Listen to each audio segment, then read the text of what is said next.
pessoal, beleza? Tudo melhorando ou as coisas ainda estão confusas aí?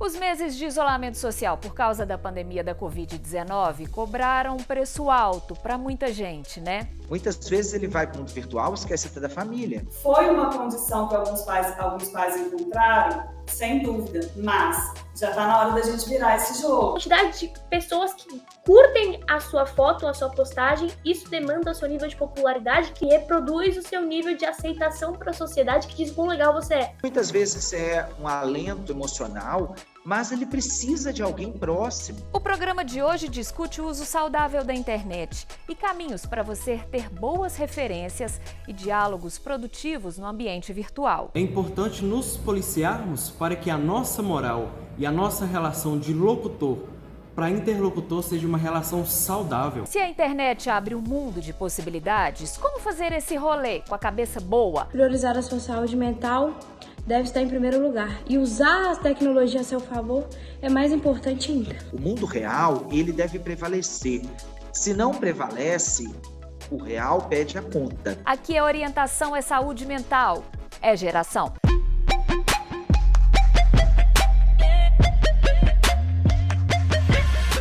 As telas têm feito parte da vida até de bebês. Um exagero, alertam médicos e psicólogos.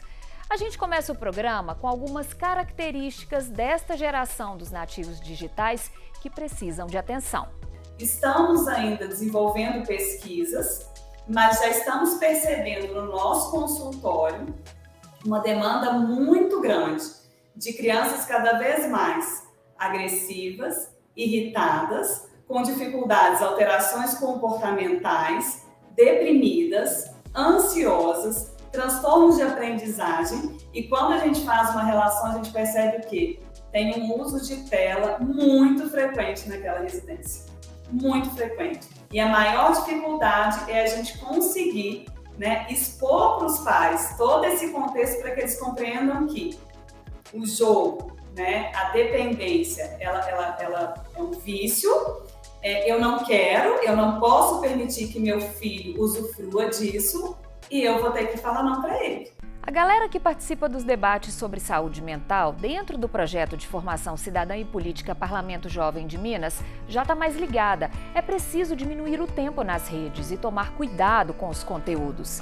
A Gabriele, estudante do interior de Minas, por exemplo, admite que telou demais. Eu não posso deixar de falar como a pandemia ela me afetou de certa forma fazendo um uso excessivo das tecnologias, porque eu não sabia utilizá-la de maneira correta, de uma maneira que trazia conhecimento até mim. Porque a pandemia foi um momento onde a gente usou a tecnologia para a gente se interar socialmente, sem estar presente um na vida do outro. Então, de certa forma, o meu uso excessivo me trouxe problemas psicológicos, pela questão da comparação com a internet, da comparação com a vida real. Então, de certa forma, isso foi uma coisa que me afetou muito. A retomada da rotina escolar e dos encontros presenciais, como as atividades do Parlamento Jovem, estão revelando sintomas nessa galera que vem telando demais. Eles se isolam, eles só se interagem com o próprio telefone, eles não têm conseguido se concentrar. Quando você olha, você vê no olho, você vê que eles estão pedindo socorro. Eles não conseguem se inteirar de forma abrangente. Sempre um ou outro tem apenas os grupinhos que eles melhor se relacionam. Então isso a gente consegue entender que está tendo um distanciamento entre os próprios jovens. Percebo muitos alunos com crise de ansiedade, problemas em casa, são pais e mães que perderam os empregos, isso reflete no aluno dentro da escola, né? Então, por exemplo, um aluno que estava no ensino fundamental, ele caiu direto no ensino médio de paraquedas. Que foi o que aconteceu, e isso está refletindo na capacidade deles. Muito importante assim mesmo falar sobre, eu mesmo faço acompanhamento com o psicólogo e como jovem assim, a gente não é muito encorajado a falar assim abertamente sobre essas coisas. Como que eles vão se relacionar, sobressair no mundo, digamos no mundo lá fora, se eles ainda estão presos dentro de si? Adolescente virtualizado demais. Vamos entender melhor essa expressão? Toda pessoa que está tendo algum problema, ela muda o comportamento, mesmo que seja sutil. Começa a trocar o dia pela noite, começam a ter desempenho escolar aquém do esperado, começam também a ficar muito isolados, né? Não falam mais com os pais, não expõem nada, só querem ficar naquele mundo particular dele. Muita variação de humor é um sinal constantemente de que está havendo um excesso do mundo virtual. E ele está vivendo problemas desse mundo virtual e não está expondo isso. Pois é, gente, é preciso entender o universo dos adolescentes para encontrar um equilíbrio, já que as telas fazem parte da nossa vida. A Bianca, estudante do estado de São Paulo, precisou ser internada por causa das redes sociais. Em busca do corpo perfeito que ela via na internet, a garota parou de comer e malhava até 3 horas por dia. Eu acabei desenvolvendo transtornos de imagem, transtornos alimentares, cheguei a pesar quase 30 quilos, foi super rápido, assim, fiquei internada mais de 4 meses. Eu fiquei assim porque eu consumia excessivamente as redes sociais, sempre fui uma pessoa muito ativa, assim. Antes da pandemia, minha rotina, eu passava período integral na escola, eu gostava de dançar, de jogar futebol, praticar esportes como uma criança normal, pra gastar a energia dela. E sem contar com a parte social, que eu gostava de sair com os meus amigos, e enfim. E aí, do nada, tudo isso se fechou e eu comecei a ficar nessas telinhas e consumindo tudo que eu tinha de formas de entretenimento. E aí, como vocês falaram das famosas publis, que hoje em dia ninguém mais tem noção de nada, colocam umas publis totalmente surrealistas. E às vezes tá na cara, só que as crianças, os adolescentes não têm maturidade para saber isso. Cada vez mais os adultos também não estão tendo maturidade para saber que existe um Photoshop que pode afinar a cintura da pessoa. Essa pessoa só mostra que a vida dela é feliz, ela só mostra que a vida dela é perfeita, que ela viaja em todo lugar, que ela tá sempre sorrindo, que o corpo dela é o corpo padrão, que é dito como perfeito.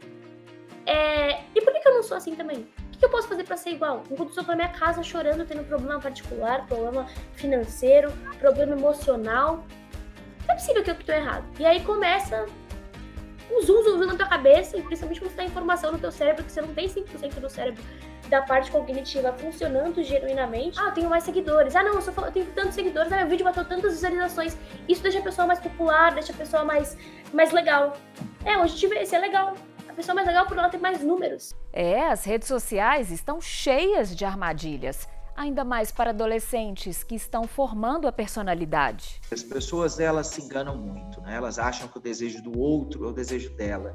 E as redes sociais, elas são um prato cheio para isso. A pessoa, ela tá ali no dia a dia dela, batalhando, ralando e tal, e de repente ela vê os amigos que estão na praia, estão no mundo legal, parece que tudo na vida deles está bem. O jovem, às vezes, ele cai nisso. Porque ele diz, poxa, mas eu não tenho corpo como o outro, está se expondo. Isso é ilusão, não existe isso, né? Não existe felicidade plena, não existe ser humano perfeito, somos todos vulneráveis. Quem deseja tudo, não deseja nada. E o desejo que nos mantém vivos, né? Nós precisamos ter clareza do que nós queremos no mundo, né? Coisas básicas, naturais, inconscientes também, mas quando nós desejamos várias coisas ao mesmo tempo, ficamos ansiosos, não desejamos nada e deprimimos. Os adolescentes que eu vejo que estão muito virtualizados, comumente, eles começam a ter dores por outros motivos também tão profundas que os casos de automutilação aparecem. E muitas vezes a gente escuta assim, olha, minha dor é tão forte, mas eu não consigo visualizá-la, que eu me corto, porque ali eu estou tendo uma dor que eu estou vendo, é menos angustiante. Podemos até ter uma inspiração em algumas pessoas, mas não vamos querer imitar, não vamos querer ser elas, porque nós somos únicos e aí está a beleza humana. Bom que já tem uma galera mais ligada nos perigos. O Igor, que agora é monitor do Parlamento Jovem no leste de Minas, manda um recado importante pra gente. É muito preocupante o tempo que nós gastamos nas redes sociais. A dependência do celular vai alterar a forma como o nosso cérebro funciona e vai alterar também o nosso comportamento. E isso para a ciência tem um nome, se chama nomofobia, que significa o medo de ficar sem o celular. E pior, o medo de ficar sem o celular vai levar a outro comportamento, que se chama hikikomori, que significa afastamento social severo. Cancelamento e cyberbullying. Precisamos falar sobre isso e entender os limites das amizades virtuais. Nós somos reais, então não adianta ter apenas amigos virtuais. Eu vejo isso na clínica, adolescentes dizendo, eu não preciso dos amigos reais. Engano. As relações virtuais são às vezes mais fáceis, mas não são mais prazerosas, e é uma falsa ideia de que o virtual ele não traz conflitos, né? E que eu posso cancelar, deletar, e tudo está resolvido. Não está resolvido. Eu escuto muito jovens falando assim, eu prefiro amigos virtuais porque qualquer coisa, se ele me chateia, eu deleto, né? É um mundo muito líquido, tudo muito raso. Mas, por outro lado, também, pro mal, pro elemento que é negativo, também isso funciona, né? A pessoa acha assim, eu vou falar com ele de forma agressiva porque ele não vai reagir fisicamente. O bullying, nessa dimensão virtual, infelizmente, tem gerado até muitos casos de suicídio, né? Porque a pessoa ela fica exposta ao extremo e ela não tem preparação, sobretudo adolescentes, emocional para isso. As escolas elas têm um pouco negligenciado essa realidade.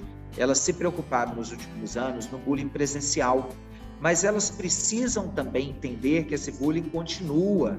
E aí, claro que ela não pode intervir em grupos de WhatsApp dos alunos porque eles estão fora da escola. Mas é preciso conscientizar que ele está falando do outro ali, vai viralizar, não tem freio e vai afetar muito aquele outro que está sendo atingido. O adolescente jovem precisa ter essa noção, né? Que muitas vezes ele acha que vai resolver todos os conflitos de forma muito imediata, muito instantânea, e às vezes brigando, né? Entrando num conflito. Mas não, nós, quando vamos crescendo com a maturidade, o ser humano aprende que a diplomacia é o melhor caminho. Nós precisamos sempre dialogar, buscar consenso, entender todas as partes para buscar o bem comum. As redes sociais também são espaço para diversidade e identificação do jovem. No próximo bloco eu te mostro como é bacana sair da bolha.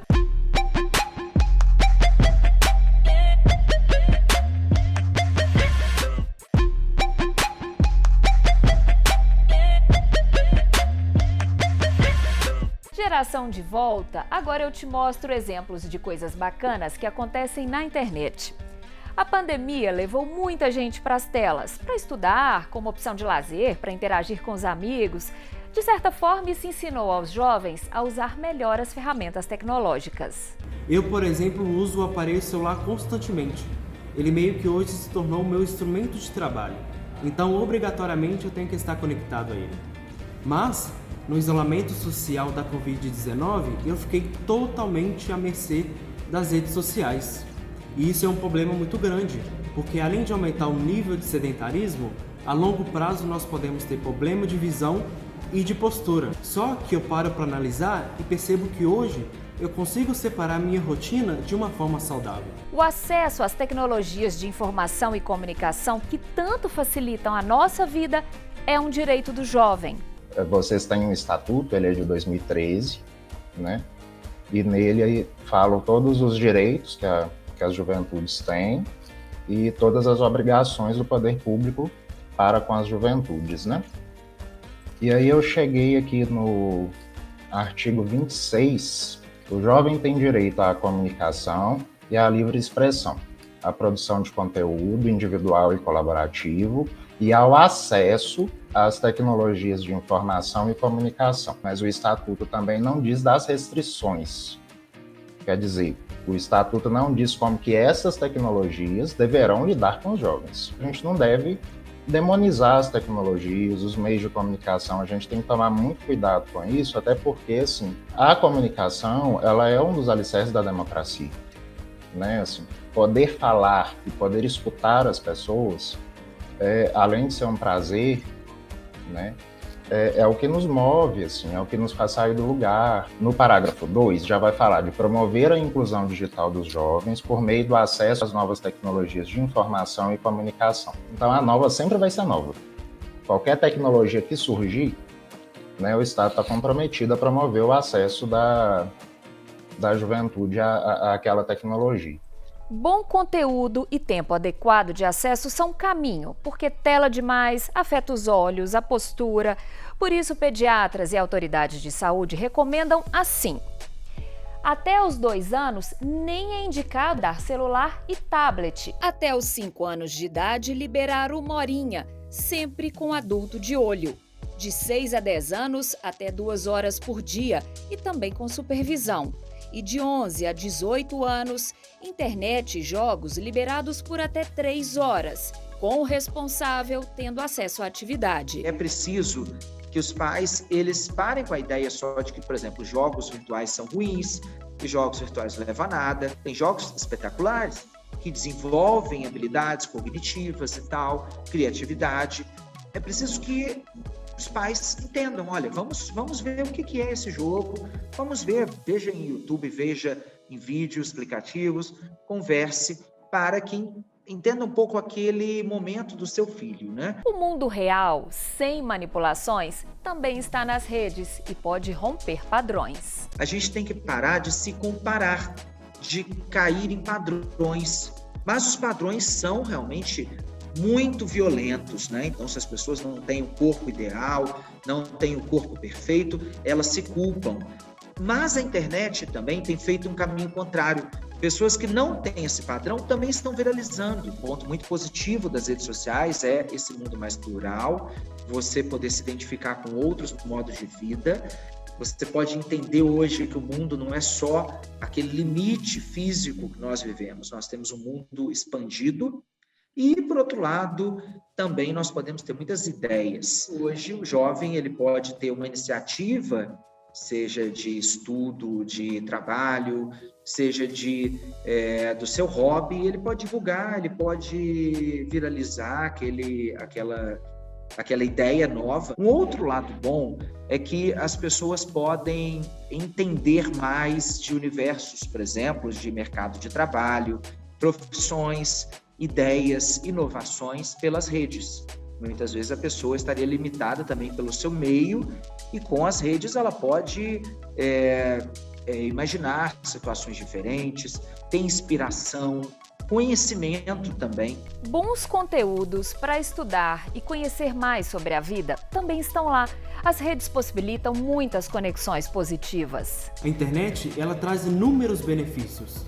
Aproxima quem está geograficamente distante e também é uma excelente ferramenta para auxiliar nos estudos. As pessoas hoje têm ânsia de saber, sim, sobre elementos que rodeiam a sua vida, a complexidade do nosso mundo, e o jovem mais ainda, porque o jovem, ele muitas vezes está em transformação, perdido, tentando se encontrar, tentando identidades, né? Então, por isso que redes sociais fazem sucesso com eles. A gente precisa mostrar bons conteúdos para que eles se identifiquem. Daí a responsabilidade de pessoas que produzem conteúdos, porque conteúdos podem ser bem produzidos, passar a mensagem, conhecimento, mas ser atraente ao mesmo tempo. Mas nada substitui a interação social. Viva o rolê! Estar utilizando a tecnologia para trazer novos conhecimentos, de fato é uma coisa muito importante. Comparando o início da pandemia em 2020 e comparando agora, eu creio que eu estou muito melhor, pois eu consegui sair desse meio muito não saudável, de certa forma. A interação social é uma coisa muito importante, porque além de aprender comigo mesma, eu aprendi muito com os outros. E viva também a solidariedade. As redes sociais têm o poder de compartilhar muito amor. Movimentos ecológicos, movimentos, por exemplo, tenho visto muito hoje a luta pelos animais, direitos dos animais, também muito na internet, muito interessante isso. Também questões de ajudas humanitárias, né? Pessoas trazendo, assim, resgatando pessoas em situação de vulnerabilidade social pelas redes sociais, o combate a exclusões, a preconceitos também, ao mesmo tempo que a rede pode gerar preconceito, mas pode combatê-los também, né? Então, ensinando as pessoas o que é o preconceito, por que ela está sendo preconceituosa, e por isso que me parece, até pela clínica psicanalítica eu percebo isso, mas também como professor de universidade, que os jovens cada vez mais estão com menos preconceitos do que gerações passadas, porque eles estão tendo contato com outras formas de vida, com outros pensamentos muito mais diversificados, né? Isso é um sinal que nossa sociedade pode avançar em muitos aspectos. Ainda ficou com dúvidas? Então pesquise mais sobre o funcionamento das redes sociais, converse em casa se alguma coisa está te incomodando e valorize a vida real. Porque é aqui que a gente precisa um dos outros e pode construir uma sociedade melhor. Até o próximo programa. Tchau!